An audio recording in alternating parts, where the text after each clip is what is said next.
When cafeteria manager Rosa Martinez arrived at Lincoln Elementary each morning at 5:30 a.m., she carried two things: an apple-printed apron and a worn blue notebook. The notebook held secrets that could cost her her job. A list of hungry children she fed for free, careful records of their struggles, and a dream bigger than anyone could imagine.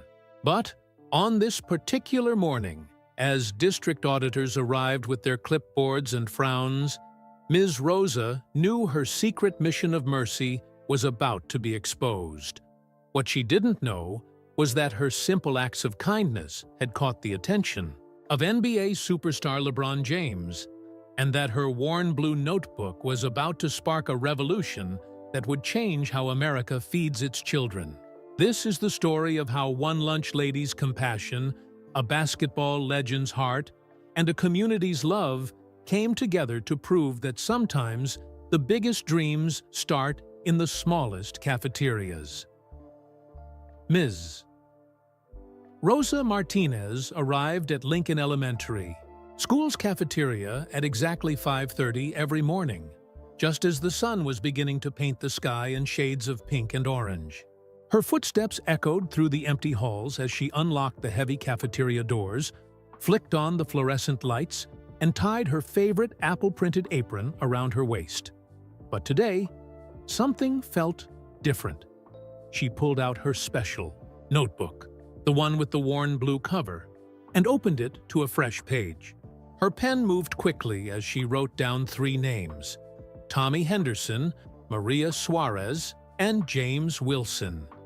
Next to each name, she added little notes only she could understand. Tommy: extra sandwich, needs more protein. Maria: double portions, sharing with siblings. James: parents lost jobs, whole meal needed. Ms. Rosa closed the notebook and tucked it safely in her apron pocket. Nobody knew about her secret list of students who needed extra food, and she planned to keep it that way. The morning routine started as usual. She checked the delivery of fresh vegetables, counted milk cartons, and began preparing that day's lunch: chicken nuggets, mashed potatoes, green beans, and fruit cups. But as she worked, her mind kept wandering to Tommy, who she'd noticed sleeping in class yesterday. At 10:45 a.m., just before the first lunch period, Tommy shuffled into the cafeteria. His clothes were clean but worn, and his sneakers had holes that he'd tried to cover with marker. Ms. Rosa pretended to be busy with her serving spoon as he approached the counter. "Good morning, Tommy," she said warmly, already reaching for an extra-large serving spoon. "How did you do on your math test yesterday?" Tommy's tired face brightened a little. "I got a B+, Ms. Rosa. Those flashcards you made me really helped." "That's wonderful, mi amor." She beamed at him while carefully loading his tray with double portions. She'd learned to be subtle about it. A little more mashed potatoes here, an extra chicken nugget there. To anyone watching, it would look like normal serving size variations. As she worked, Ms. Rosa remembered her own childhood in Mexico, when her mother would split one tortilla between three children. The memory made her even more determined to help her students. Maria came through the line next, her long, dark braids swinging. Ms. Rosa noticed the girl's collar was askew and quickly gestured her closer. "Your brother Carlos still sick?" she asked quietly, fixing Maria's collar while slipping an extra fruit cup onto her tray. Maria nodded. "Mama's working double shifts at the hospital to pay for his medicine. I'm watching Ana and Miguel after school." "Such a good big sister," Ms. Rosa smiled, adding more green beans. "Don't forget to eat some yourself, okay? Growing girls need their strength." James was the last of her special cases to come through that day. His eyes were fixed on the floor, shoulders hunched. Just 2 months ago, his family had been doing fine, until the factory where both his parents worked shut down without warning. "Hey there, James," Ms. Rosa said cheerfully. "I made extra mashed potatoes today. Would you help me out by taking some? I hate to waste food. It was their little dance, pretending she was the one who needed help. James managed a small smile and nodded, some of the tension leaving his thin shoulders. After the lunch rush, Ms. Rosa sat in her small office, making mysterious phone calls. Yes, I understand. 3 families. No, they don't know I'm calling. Yes, I've documented everything. She wrote more notes in her blue notebook, adding times and dates next to each entry. The afternoon sun streamed through the cafeteria windows as Ms. Rosa prepared for the next day. She counted out lunch tokens, checked inventory, and made sure everything was in order. But her mind was on the phone calls she'd made and the growing list of names in her notebook. Just before leaving, she heard footsteps in the hallway. Quickly, she slipped the notebook into her bag and pretended to be cleaning up. The school principal, Mr. Peterson, appeared in the doorway. "Evening, Ms. Martinez," he said, glancing around the spotless cafeteria. "The district auditors will be visiting next week. Just a routine check of our lunch program. Nothing to worry about." Ms. Rosa's heart skipped a beat, but she kept her face neutral. "Of course, Mr. Peterson. Everything will be in order." After he left, she pulled out her notebook again, adding one more note. "Time running out. Need to move faster." That evening, as she drove home in her old blue sedan, Ms. Rosa passed Tommy walking along the road. She slowed down, watching in her rearview mirror as he turned into the parking lot of the Sunshine Motel, the place where families stayed when they had nowhere else to go. Her hands tightened on the steering wheel. At home, Ms. Rosa made more phone calls, speaking in hushed tones. She added more notes to her mysterious notebook, drew arrows between names, and circled dates on a calendar. Something bigger than free lunches was brewing, but only Ms. Rosa knew what it was. As she finally got ready for bed, she paused at her kitchen window. The moon cast a silver light over her small garden, where she grew extra vegetables during the summer. Next to her coffee pot sat a stack of carefully clipped coupons and a pile of grocery store flyers. On her refrigerator, held by colorful magnets, were children's drawings, stick figures of a smiling lunch lady, surrounded by hearts and stars. Ms. Rosa touched one of the drawings gently. "Patience," she whispered to herself. "Everything will work out soon." But as she turned away from the window, she didn't see the shadow of a figure watching from across the street, taking notes of their own. Tomorrow would bring another day of serving meals, keeping secrets, and working on her mysterious plan. Ms. Rosa set her alarm for 4:45 a.m., laid out her apple-printed apron, and placed her blue notebook on top of it. Whatever she was planning, whatever was written in that notebook, it was clear that lunch was just the beginning of Ms. Rosa Martinez's mission at Lincoln Elementary School. The next morning arrived with a steady drizzle that turned the Lincoln Elementary parking lot into a maze of puddles. Ms. Rosa pulled into her usual spot at 5:25 a.m., 5 minutes early, clutching a grocery bag full of supplies she'd bought with her own money. But before she could reach for her umbrella, she noticed something that made her pause. Tommy was huddled under the cafeteria entrance overhang, his thin jacket pulled tight around him. Next to him sat his backpack, and a smaller pink one that belonged to a kindergartner. Ms. Rosa's heart squeezed when she recognized it. It was his little sister Sarah's. "Buenos dias, Tommy," she called softly, hurrying over with her umbrella. "You're here very early today." Tommy looked up, raindrops mixing with what might have been tears on his cheeks. "Mom had to take an early cleaning shift at the hospital," he explained, his voice barely a whisper. "The motel owner said we couldn't leave Sarah alone in the room." Ms. Rosa glanced at the sleeping kindergartner curled up against her brother's side. Without hesitation, she unlocked the cafeteria doors. "Come help me set up for breakfast," she said, as if this was perfectly normal. Sarah can rest on the cushions in my office. Once inside, Ms. Rosa pulled out her blue notebook and added a new note. Tommy and Sarah. Before school, care needed. She underlined it twice before making another of her mysterious phone calls, speaking in hushed Spanish that Tommy couldn't understand. The morning grew busier as more students arrived. Maria came rushing in just before the first bell, her siblings in tow. 5-year-old Miguel had his shirt buttoned wrong, and 7-year-old Anna's hair was only half braided. Mama got called in for an emergency shift, Maria explained breathlessly, trying to fix Miguel's buttons with shaking hands. Carlos's medicine is costing more than we thought, and her voice cracked. Siéntate, Ms. Rosa said gently, guiding them to a quiet corner of the cafeteria. From her apron pocket, she produced a hairbrush and some hair ties. As she fixed Anna's braids, she asked Maria quiet questions about Carlos's condition, their mother's work schedule, and what they had in their kitchen at home. Each answer was carefully noted in the blue notebook during her next break.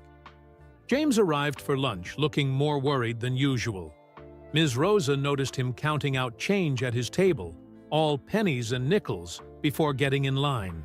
When he reached her, she was ready. "James, I'm so glad you're here," she said brightly. "I need a favor. The kitchen computer is acting up again, and Mr. Peterson said you're good with technology. Could you take a look after lunch? I'll pack you some snacks as payment." The relief on James's face was immediate.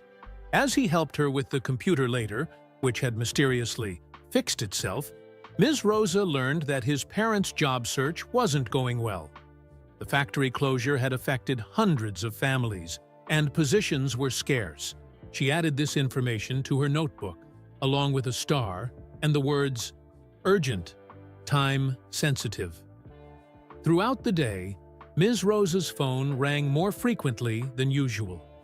During her breaks, she spoke in urgent whispers, mentioning words like community center and foundation proposal.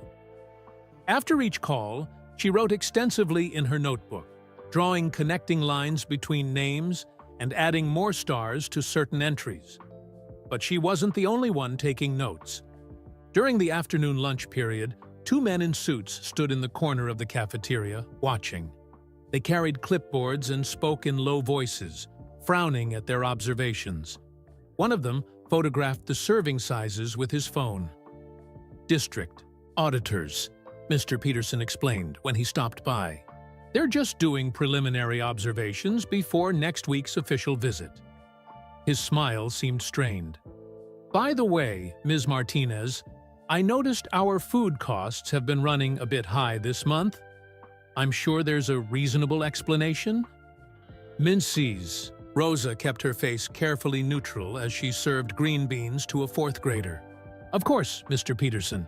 I'll review the numbers and have a report on your desk tomorrow."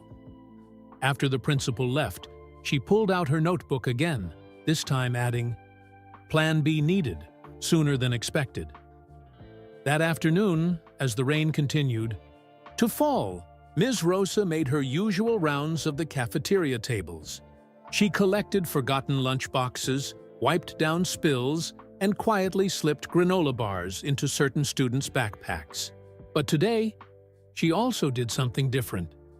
She handed small, sealed envelopes to Tommy, Maria, and James. "Give these to your parents," she said softly.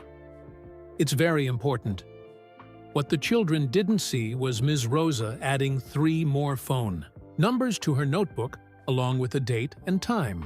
7 p.m., community center meeting. As she cleaned up for the day, the shadow figure appeared again, this time moving past the cafeteria windows. Ms. Rosa caught a glimpse of someone in a hooded jacket, carrying what looked like a professional camera. Her hands trembled slightly as she locked up her notebook. That evening, instead of driving straight home, Ms. Rosa's blue sedan took a different route. She parked outside the local community center, where lights burned late into the night. Through the windows, Shadows moved in what appeared to be a meeting. One of the silhouettes was surprisingly tall. Basketball player, tall. Back home, Ms. Rosa spread her notebook across her kitchen table, surrounded by stacks of papers, forms, and what looked like grant applications. Her phone buzzed with a text. "Everything is in place. Are you sure about this?" She looked at the children's drawings on her refrigerator, at the carefully documented names in her notebook, at the growing stack of evidence she'd been collecting. Tomorrow would bring the district auditors again, but Ms. Rosa Martinez wasn't. Afraid. She had been preparing for this moment for months. "Yes," she texted back. "It's time." In her notebook, she turned to a fresh page and wrote in bold letters, "Phase 2 begins tomorrow." Below it, she added one more note. "Tell the children everything." The rain had stopped, but the night air was heavy with anticipation.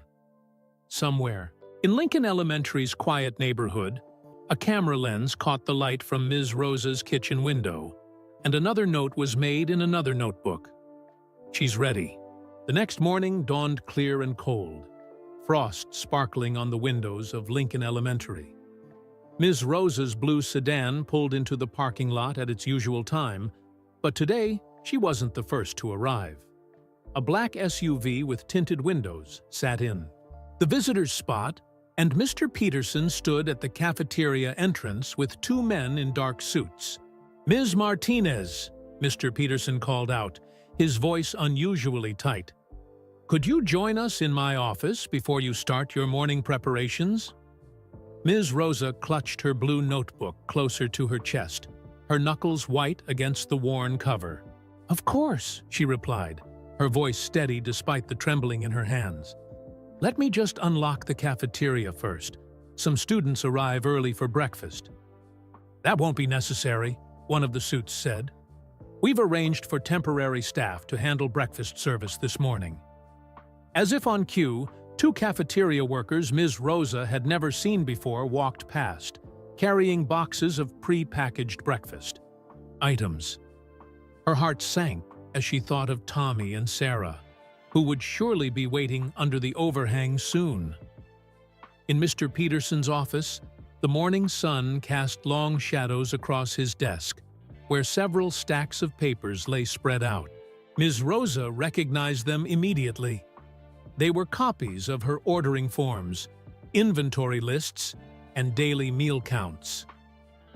"Ms. Martinez," the taller auditor began, "I'm Mr. Reynolds from the district office, and this is Mr. Chen from the State Department of Education. We've been reviewing the cafeteria records for the past 6 months, and we've found some concerning discrepancies." Ms. Rosa sat perfectly still, her notebook resting in her lap. Her mind flashed back to another morning, 25 years ago, when she was a hungry child in Mexico, watching her mother stretch one egg among 4 children. Mr. Chen cleared his throat. "Your food orders consistently exceed your reported meal counts by roughly 15%. Yet your waste logs show minimal discarded food. Can you explain this pattern?" Before Ms. Rosa could answer, a commotion erupted in the hallway. Through the office window, she could see Tommy and Sarah standing at the cafeteria doors, confusion evident on their faces as the temporary worker tried to hand them pre-packaged cereal bars. "Those aren't my kids' usual breakfast," Ms. Rosa said softly, rising from her chair. "Sarah is allergic to peanuts, and those bars—" "Ms. Martinez," Mr. Peterson interrupted, "please sit down. We need to discuss these numbers." But Ms. Rosa was already moving toward the door. "Check my notebook," she said, placing the blue book on Mr. Peterson's desk. "Everything you need to know is there. But right now, I need to make sure Sarah doesn't eat something that could harm her." She hurried to the cafeteria, leaving the men to open her notebook. Inside, they found not just lists of meals and portions, but detailed records of every child who needed help. Medical conditions, family situations, job losses, housing instability.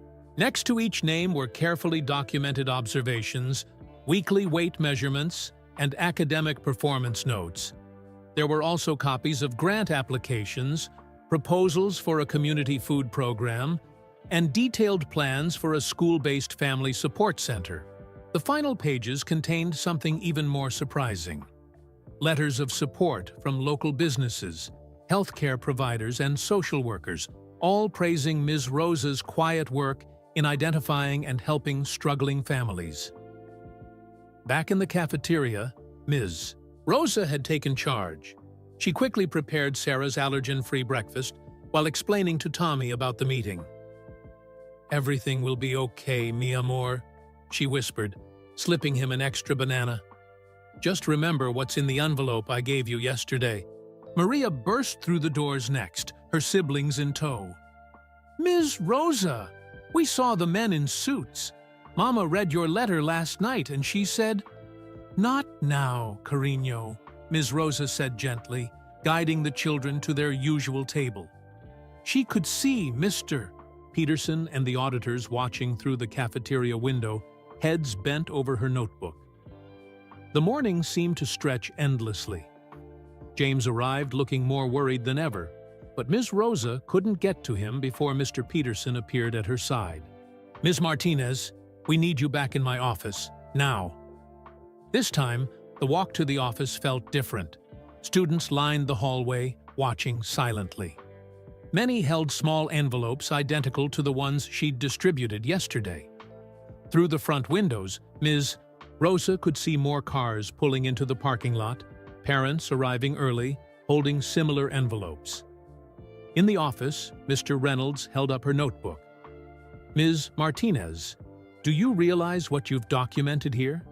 The extent of the need in this community, the potential liability for the school." "The potential for change," Ms. Rosa corrected quietly. Turn to the last page. On the final page of her notebook was a single sentence. "Sometimes it takes one person to see the need, but a community to fill it." Below that was a signature that made all three men gasp. Before anyone could speak, a deep voice came from the doorway. "I believe I can help explain the rest." The tall figure that stepped into the office was instantly recognizable, even to people who didn't follow basketball. Mr. Peterson's mouth fell open. "You're just someone who knows what it's like to be a hungry kid," the basketball star said, smiling at Ms. Rosa, "and someone who recognizes a champion when he sees one." But before he could continue, another figure appeared behind him, the person with the camera who had been watching Ms.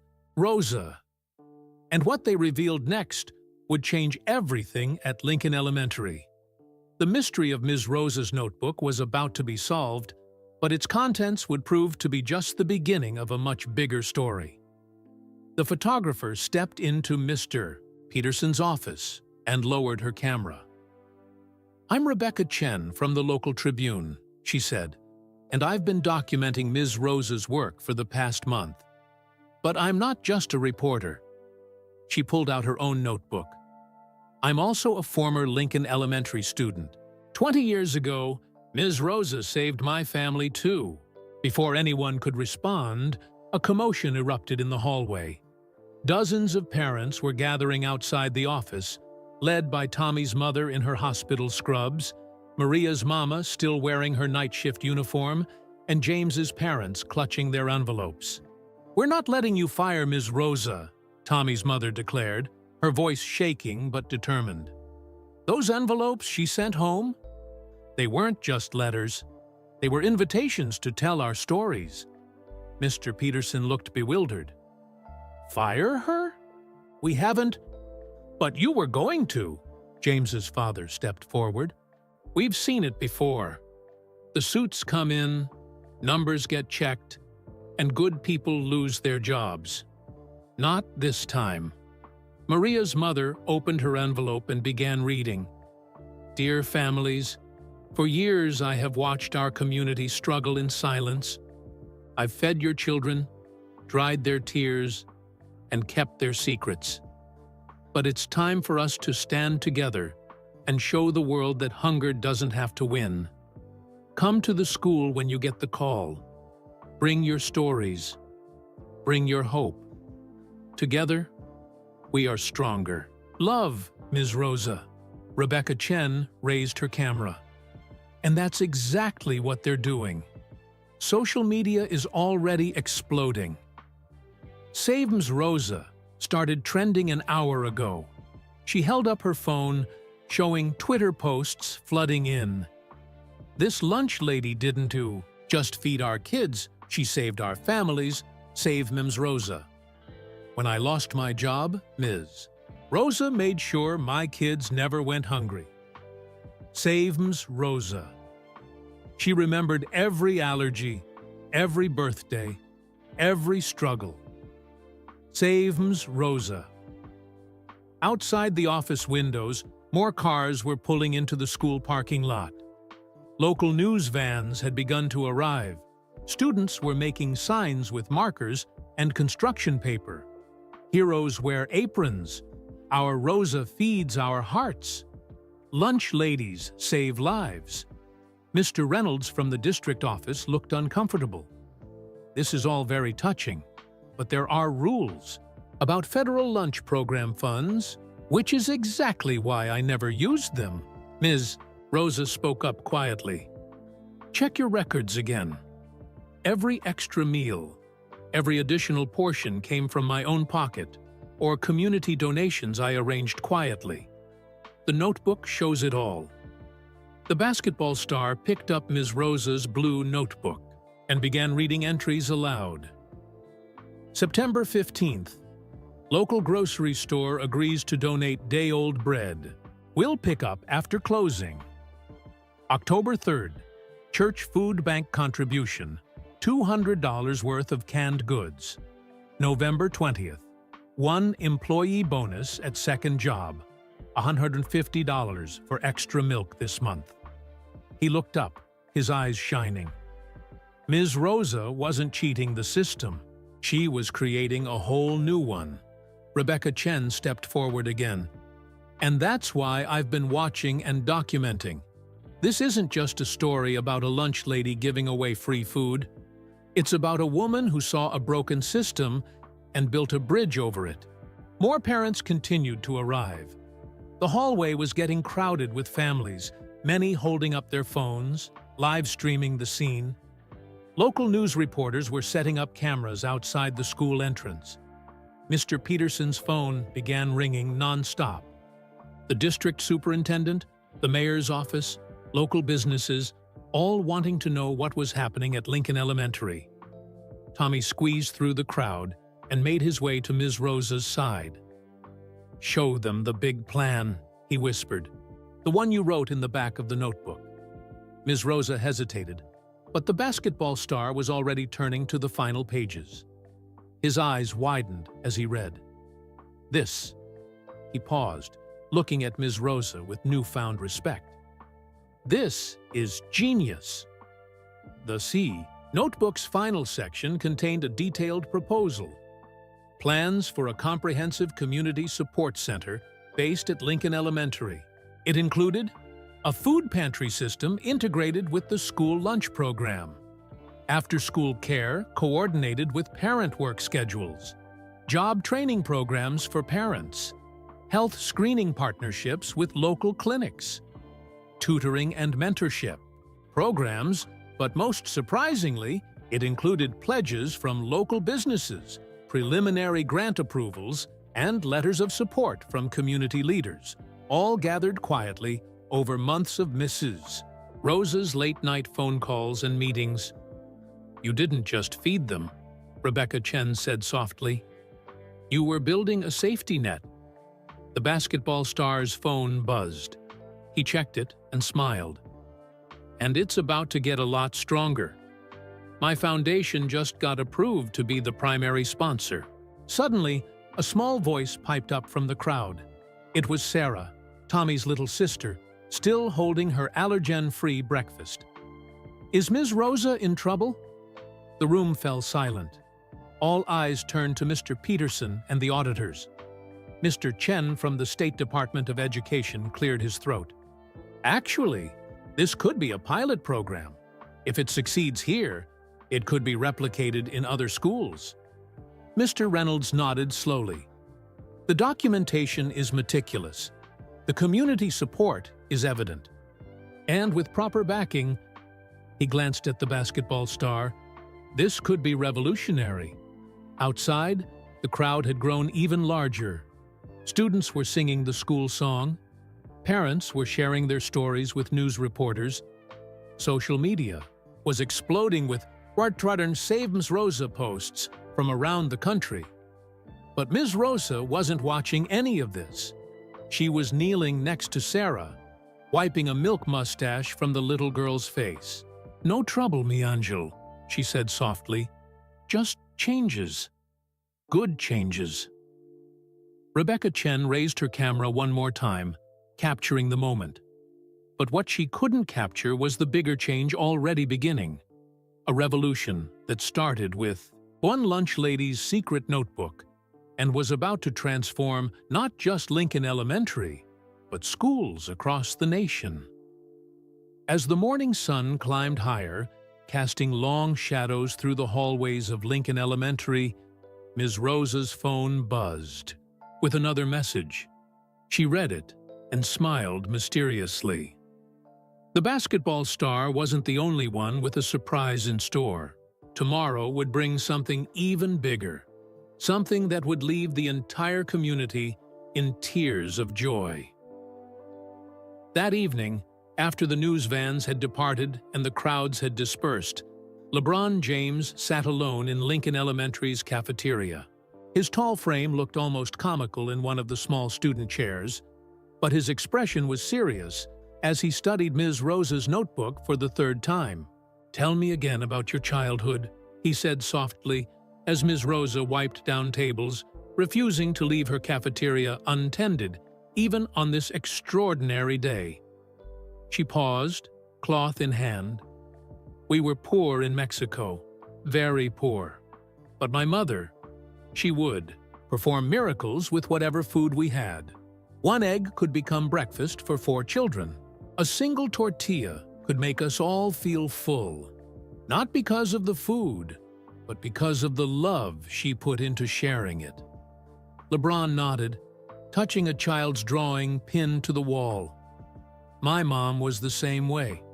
Sometimes all we had was a box of cereal for the whole week, but she made sure I never felt poor inside."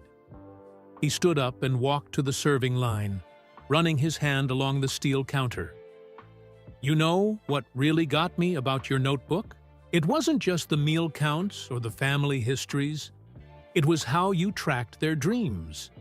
He flipped to a page and read, "Tommy wants to be a doctor, loves science class but can't afford field trip fees. Sarah draws beautiful pictures, could be an artist if she had proper supplies." Ms. Rosa looked down. "Dreams need feeding, too." "That's exactly what my foundation is about," LeBron said. "But you've created something even more special here. You've built trust. These families tell you things they won't tell anyone else." Through the cafeteria windows, they could see Tommy and his family walking to their car. They were still living at the Sunshine Motel, but tomorrow would bring changes none of them expected. LeBron's phone buzzed. He checked it and smiled. "Everything's set for tomorrow. The trucks are on their way." "Trucks?" Ms. Rosa asked. "You'll see," he replied. "But first, I want to hear more about this community center idea of yours, because I'm thinking bigger than just sponsorship." For the next hour, they talked while Ms. Rosa prepared for the next day's breakfast. She showed him her system of colored sticky notes that marked which children needed extra protein, which ones were sharing food with siblings, which ones had allergies. "Most people think hunger is simple," she explained, counting out milk cartons. "They think it's just about having enough food, but it's about dignity too, about feeling normal, about having the strength to dream." LeBron helped her move boxes, listening intently. "My foundation usually focuses on education," he said. "But what you're doing here? It's education too, isn't it? You're teaching these kids that they matter." As they worked, Rebecca Chen slipped in quietly with her camera. She captured the unusual scene: an NBA superstar and a lunch lady, heads bent together over a notebook, planning a revolution in how schools could support their communities. "The media's calling you the angel in an apron," Rebecca said, showing them her phone. The hashtag angel in an apron had overtaken Trajan Savems Rosa, with stories pouring in from other schools about their own lunch heroes. But Ms. Rosa wasn't interested in hashtags. She was watching the parking lot, where a familiar car had just pulled up. Maria's mother, still in her nurse's scrubs, was dropping off some forms at the after-hours box. "Carlos's medical bills," Ms. Rosa explained to LeBron. "The hospital where Maria's mother works has a payment plan, but—" LeBron's eyes narrowed thoughtfully. He pulled out his phone again and made a call, speaking too quietly for the others to hear. Meanwhile, Rebecca was reviewing her photos from the day. She stopped at one that captured the moment Sarah had asked if Ms. Rosa was in trouble. "This is it," she said. "This is the shot that tells the whole story." In the photo, Ms. Rosa knelt next to Sarah, while in the background, suits and parents and a basketball star all waited on the words of a lunch lady. It was a picture of power. Not the kind that came from money or position, but the kind that came from love. LeBron finished his call and turned to Ms. Rosa with a grin. "So, about those trucks coming tomorrow. Do you want to know what's in them?" Ms. Rosa shook her head. "Tell me one thing first. Why did you really come here? Your foundation gets thousands of requests. What made this one special?" LeBron picked up the blue notebook one more time. "Because 20 years ago, there was a lunch lady in Akron, Ohio, who did the same thing for me. She kept a notebook too. She knew which days I needed extra food, which days my mom was struggling. She never made me feel like a charity case. She made me feel like a kid who deserved a future." He paused, his voice growing soft. "I've been looking for a way to honor her memory. When I saw your story, I knew this was it. But what you've built here, it's beyond anything I imagined." Through the window, they could see James's parents walking past, heads held higher than they had in months. They had attended a job fair that afternoon, one that mysteriously materialized at the community center right after LeBron made some calls. "Mr. Vices." Rosa's phone buzzed again. This time, when she read the message, tears filled her eyes. "Is it time?" LeBron asked. She nodded, unable to speak. "Then we'd better get ready," he said, standing up. "Because tomorrow isn't just about food or money or even dreams. Tomorrow is about showing these kids what community really means." Rebecca raised her camera one last time, capturing Ms. Rosa and LeBron standing in the cafeteria light. But even she didn't know what the morning would bring. A surprise so powerful it would remind everyone that sometimes the biggest changes start in the smallest places, like a school cafeteria where a lunch lady dared to dream bigger than free meals. Dawn hadn't yet broken when the trucks arrived at Lincoln Elementary. They came quietly, their headlights cutting through the morning fog. 5 massive vehicles, each bearing the LeBron James Foundation logo, lined up in the school parking lot. Ms. Rosa stood watching from her usual spot by the cafeteria entrance, her apple-printed apron already tied around her waist. But today, she wasn't alone. Tommy and his family had arrived early, not because they needed the shelter of the overhang, but because they'd been given a special invitation. "What's in the trucks, Ms. Rosa?" Sarah asked, clutching her stuffed bear. Before Ms. Rosa could answer, more families began arriving.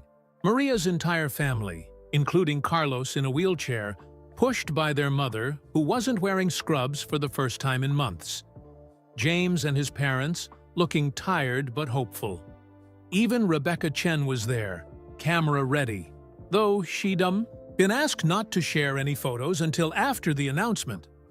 LeBron emerged from the last truck, ducking his head as he stepped down. He was wearing a simple t-shirt with words that made Ms. Rosa's eyes fill with tears. "Lunch ladies feed dreams." "Ready?" he asked her softly. She nodded, clutching her blue notebook one last time before handing it to him. "It's your turn to read. It." The school buses began arriving, and children poured into the parking lot. They stopped in their tracks, staring at the trucks and the basketball star. Teachers gathered at the entrance, confusion turning to curiosity, as they saw Ms. Rosa's calm smile. Mr. Peterson hurried out, straightening his tie. "What's all this?" LeBron stepped forward, his voice carrying across the crowd. "Yesterday, we all learned about Ms. Rosa's secret notebook, about how she kept track of hungry kids, struggling families, and hidden dreams. But there was one part of her notebook we didn't share." He opened the worn blue book to its final pages. Ms. Rosa didn't just write down problems, she wrote down solutions, real, practical solutions. And she didn't just write them, she found ways to make them happen. He gestured to the trucks. "Open them up." The back doors of the first truck rolled up to reveal shelves of new computers, tablets, and educational supplies. The second truck was filled with sports equipment, musical instruments, and art supplies. The third contained medical supplies and equipment for a school clinic. But it was the fourth truck that made the crowd gasp. Inside were boxes and boxes of food, not just basic supplies, but fresh produce, high-quality proteins, and specialty items for kids with allergies and dietary restrictions. "This isn't a one-time donation," LeBron announced. "This is the beginning of something bigger." Ms. Rosa's notebook showed us that hunger isn't just about food. It's about opportunity. It's about dignity. It's about community. He turned to the fifth truck, which was still closed. "And that's why today, we're not just saving a lunch lady's job. We're creating a model that will change schools across the country." Ms. Rosa stepped forward, her voice steady despite her tears. "In my notebook, I kept track of every child's dream. Tommy wants to be a doctor, so we're creating an after-school science program. Maria loves teaching her siblings, so we're starting a peer tutoring program. James is brilliant with computers, so we're opening a technology center." LeBron nodded to the drivers, and the final truck opened to reveal construction plans and architectural models. On the side of the truck was a banner. "The Rosa Martinez Community Center at Lincoln Elementary." Using Ms. Rosa's notebook as our guide, LeBron continued, "We're transforming Lincoln Elementary into a community hub. The cafeteria will become a teaching kitchen. The empty classroom wing will become a health clinic. The unused library space will become a job training center." Tommy's mother stepped forward, tears streaming down her face. "But how? The cost?" LeBron smiled. "Remember those phone calls Ms. Rosa was making? Those mysterious meetings? She wasn't just documenting needs, she was building partnerships. Local businesses, healthcare providers, educational institutions, they all signed on. They were just waiting for someone to show them how to help." He held up Ms. Rosa's notebook. "This isn't just a record of hunger. It's a blueprint for change. And my foundation isn't just funding it. We're using it to create a national model. The Rosa Martinez Initiative will bring this program to schools across the country." The crowd erupted in cheers, but Ms. Rosa wasn't watching them. She was watching Sarah, who had wandered over to the art supplies truck and was staring in wonder at a real artist's sketchbook with her name on it. "How did you know?" Sarah whispered. "Ms." Rosa knelt beside her. "Because you draw beautiful pictures on your napkins every day. Dreams leave clues, me angel. We just have to pay attention." Rebecca's camera clicked rapidly, capturing the moment. But she also captured something else. The looks on the faces of the other lunch ladies who had arrived from nearby schools, each of them clutching their own notebooks, their own records of dreams waiting to be fulfilled. LeBron saw them too. "This is just the beginning," he said. "Because in every school, there's someone like Ms. Rosa. Someone who sees not just empty stomachs, but full hearts. Someone who knows that a cafeteria can be more than a place to eat. It can be a place to begin." As the sun finally broke through the morning fog, Ms. Rosa looked at her beloved cafeteria. Tomorrow, construction would begin to transform it into something bigger. But today, she had breakfast to serve. "Come on," she said, reaching for her keys. "The food's getting cold." And as families filed into the cafeteria, no longer divided by who could pay and who couldn't, no longer haunted by hunger or shame, Ms. Rosa's notebook lay open on her desk, its final page visible to all. Every child deserves to be full enough to dream. 1 year later, the Rosa Martinez Community Center at Lincoln Elementary buzzed with activity as families streamed through its bright hallways. The building had transformed, but its heart remained the same, a place where hunger had no home and dreams took flight. Tommy adjusted his volunteer badge, now a 7th grader and one of the center's junior mentors. He stood in what used to be the old cafeteria line, helping serve dinner to families alongside Ms. Rosa. But this wasn't just any dinner service. It was the 1-year celebration of the program that had changed everything. "Remember when you used to sneak me extra chicken nuggets?" Tommy whispered to Ms. Rosa as they worked. She smiled, noting how much taller he'd grown. "And now, look at you, mi amor, helping run the whole program." The old cafeteria had evolved into a teaching kitchen where families learned to cook nutritious meals together. Tonight, the tables were filled with people from all walks of life. Doctors learning from custodians about traditional recipes, business executives sharing meals with hourly workers, children teaching adults how to use the learning tablets that now sat at every table. Maria moved confidently between the tables, her medical textbook tucked under her arm.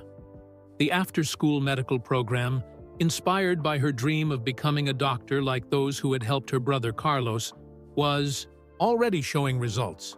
Carlos himself sat at a table nearby, no longer in a wheelchair, teaching younger kids how to use the physical therapy equipment that now occupied one corner of the center.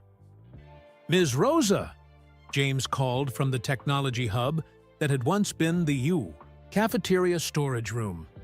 "Can you come see what we built?"